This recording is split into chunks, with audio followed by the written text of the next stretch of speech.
Buenas noches, soy el alumno Irwin Alejandro Espinosa Martel y el día de hoy traigo lo que es nuestra exposición de el objeto de estudios de las teorías psicológicas.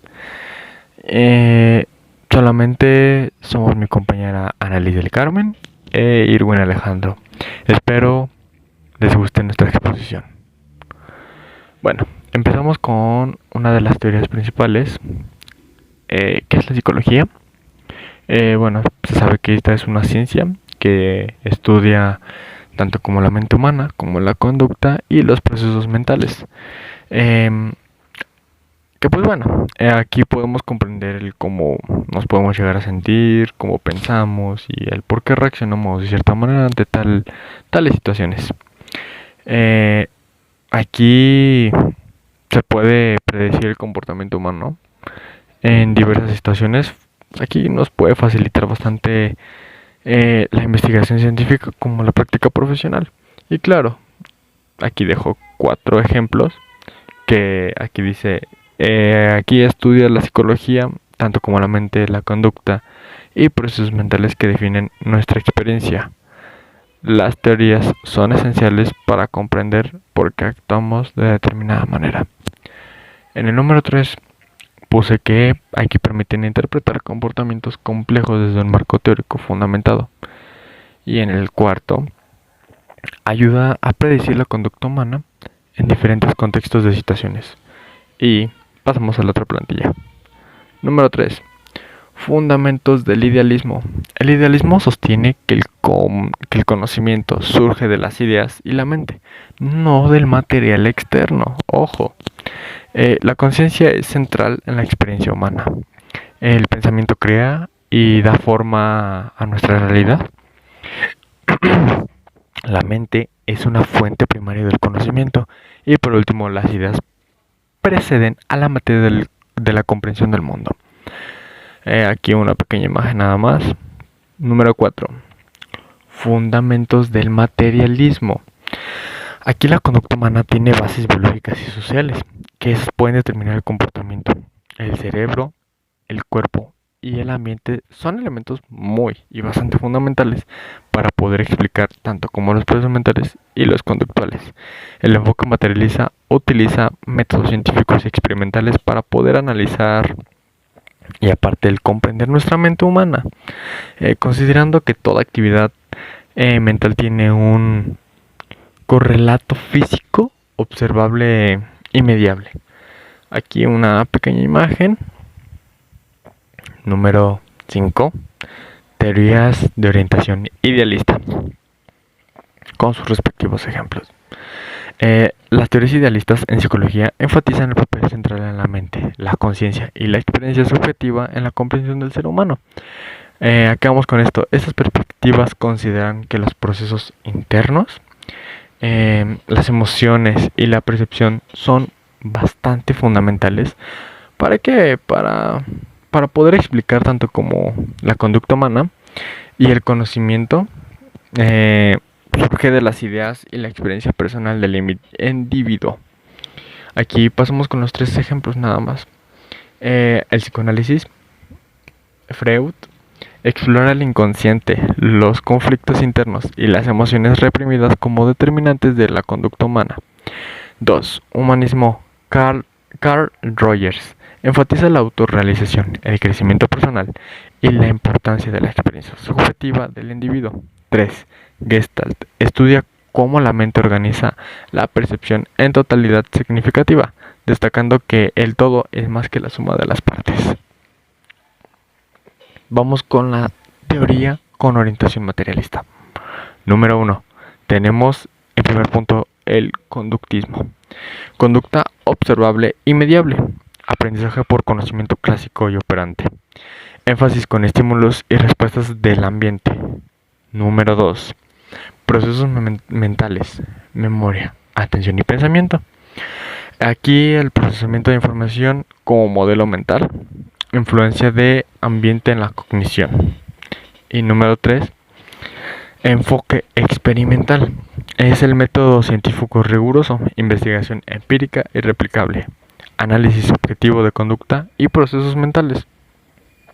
Y vamos a pasar a la siguiente, que esto es el mapa conceptual objeto de estudios de las teorías psicológicas. Número 1. Conducta. Acciones observables y mediables del ser humano, base del conductismo y enfoque del científico experimental. Número 2. Emociones.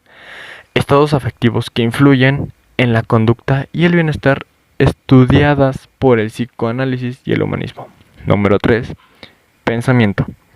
Procesos cognitivos como razonamiento.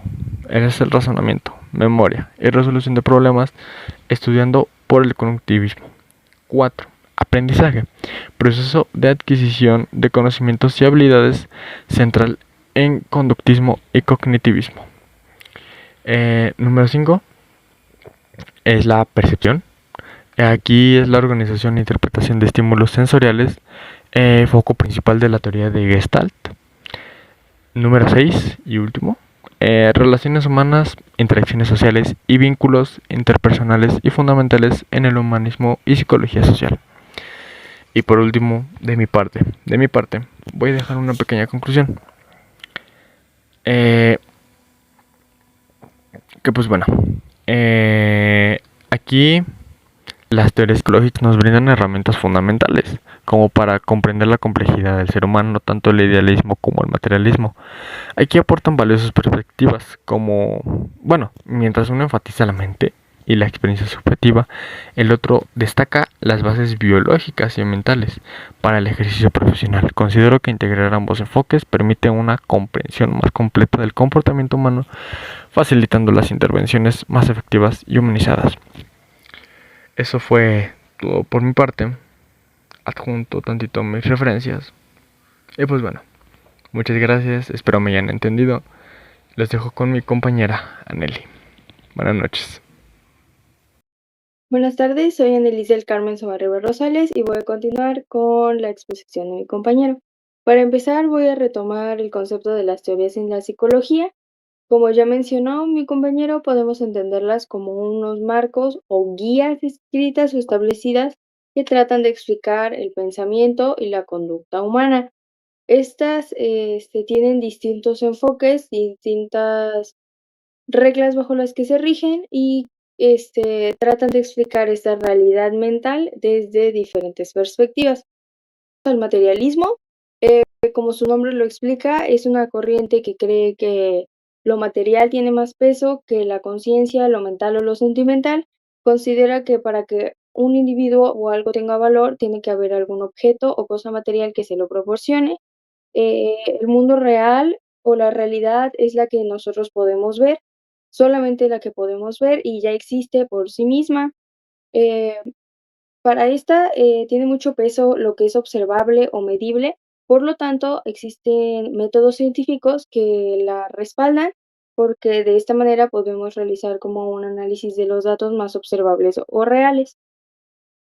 Dentro de esta corriente general tenemos distintas teorías, principalmente el conductismo de Watson y de Skinner, que establece que los procesos mentales son resultado de la actividad cerebral, es decir, todo lo mental tiene un origen físico y real en el cerebro como parte de su química y de su biología. No existe un concepto real de mente o de alma, ya que no es algo que se pueda medir o observar, a diferencia del cerebro y de todas estas interacciones o reacciones químicas. También tenemos la psicología histórico-cultural, que se basa en el materialismo dialéctico de Marx y Engels, a pesar de que no es una teoría directamente centrada en la psicología. Trata de que las funciones mentales o procesos mentales que tenemos son desarrollados a partir de las experiencias que vivimos, las interacciones con el entorno y la suma de todos los factores de nuestro contexto. Por último está el evolucionismo. Esta la agregué ya que está un poco más centrada en la parte biológica que ya había mencionado. Establece que los procesos mentales, todo lo que involucra la conducta o el comportamiento, son determinados meramente por esa parte biológica de la supervivencia y de la, eh, pues la supervivencia y la búsqueda de la selección natural. Y esto explicaría por qué hay comportamientos que se mantienen a lo largo de generaciones y generaciones, existen miedos vestigiales o a lo largo de todo el mundo tenemos las mismas reacciones a diferentes estímulos a pesar de que los contextos entre las personas sean distintos. Otra de las grandes ramas como de la filosofía sería el idealismo. Es completamente contrario al materialismo. Aquí establece que lo más importante son los aspectos mentales, o sea, las ideas e interpretaciones que el individuo hace acerca de la realidad o de sus experiencias. Para moldear esta realidad, los pensamientos y las interpretaciones, se encargan de hacerlo. Para construir un conocimiento es necesario la mente y a pesar de lo que, bueno, dependiendo del autor que explique eh, este tipo de enfoque, no conocemos en realidad lo que es la verdad o la realidad por sí misma, sino que todas las cosas las entendemos desde nuestra propia perspectiva y según nuestro contexto. Aún así, algunos autores mencionan que la realidad puede existir por sí misma y que nosotros solamente la percibimos a nuestra manera, que se mantiene más o menos el mismo concepto. Dentro de ella tenemos varias teorías, entre las principales están el psicoanálisis de Freud, que se centra más o menos en el inconsciente y en el estudio de la conducta a partir de emociones reprimidas, experiencias vividas o todo este tipo de traumas que vamos acumulando. Después tenemos al idealismo o el idealismo puro, que cree que la realidad física solo puede existir porque es percibida, es decir, para ser hay que ser percibido. No puede existir por sí misma y es necesario que haya una mente o una conciencia que la interprete para que se pueda considerar que ella existe. La mente entiende la realidad, la crea, la moldea y pues la adapta al entorno o al contexto que esté viviendo el individuo. De ahí tenemos el constructivismo, que establece que la realidad es construida a partir de, bueno, de nuevo, bastante repetitivo, de la interpretación del individuo de las cosas. Para construir el conocimiento, se necesita aprender de las experiencias pasadas, relacionar las experiencias pasadas, lo aprendido con la situación que se vive en ese momento, y al relacionar toda esa información, se puede construir el conocimiento y cambiar las interpretaciones de la realidad. Un poco la parte más general, que engloba ambas partes de la psicología, tenemos los objetos de estudio. Primero, bueno, de objetos de estudio de las teorías en general. Tenemos el consciente, que es toda, válgase la redundancia, todas estas pensamientos o procesos de los que estamos conscientes y que podemos llegar a percibir como cosas que están ocurriendo en este momento, incluyendo, como ya había mencionado, la interpretación de la realidad. Después tenemos a la conducta, que se entiende como las acciones del individuo y los comportamientos que pueda llegar a tener a partir de ciertos estímulos. De ahí están los procesos mentales, que se refieren a las funciones o los procesos que tiene la mente para reaccionar a ciertas situaciones. Tenemos la percepción, bastante relacionada con el consciente, que es la forma en la que la mente interpreta algunos estímulos, analiza la información y por último la evolución, que son todos estos mecanismos repetidos o heredados que nos aseguran la supervivencia como especie. Como Como conclusiones finales, podemos mencionar que gracias a las teorías psicológicas y a los enfoques que tienen, podemos entender de una manera más integral y completa la mente humana, sus procesos, cómo funciona y cómo se relaciona con su contexto, para que de esa manera, al ejercer la psicología como, como profesional, se pueda adaptar el conocimiento que tenemos a las diferentes realidades que ven las personas de acuerdo con sus contextos, con sus experiencias, y de esa manera poder apoyarlos de una manera más efectiva. Aquí están mis referencias y de momento eso sería todo de nuestra parte. Les agradezco de parte mía y de mi compañero y muchas gracias.